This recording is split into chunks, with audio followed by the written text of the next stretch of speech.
sharing with you guys how I make maqlooba. So first I put a pot of water on the heat, add my chicken in there, and then I let it come to a boil. Then I also take all these little nasties off. Then I add some bay leaves, cinnamon sticks, star anise if you want, and cardamom pods, and some salt. Cover the pot and let the chicken cook. Now I'm peeling my potatoes, then I'm slicing them into like 1/2 inch slices.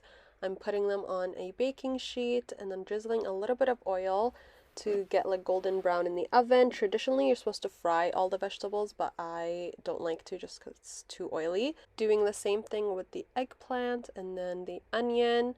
And then I'm also adding some peeled garlic. You're going to add like 10 or so pieces of garlic. Put those in the oven with the potatoes, and now I'm slicing some tomato. I know this is controversial, but tomatoes are the best part in maqlooba in my opinion.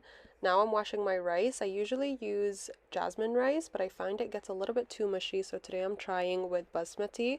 You're going to add 7 spice mix, turmeric, cinnamon powder, black pepper, and then you're going to mix that all together. Once your chicken is cooked, you're going to strain the broth.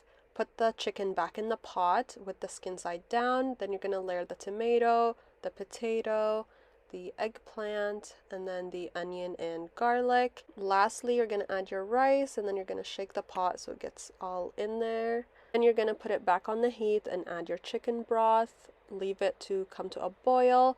Then you're going to cover it and lower the heat so it can cook. And finally, it's time to do the famous maqlooba flip. You're going to put a big tray on top of your pot and then flip it over and lift the pot.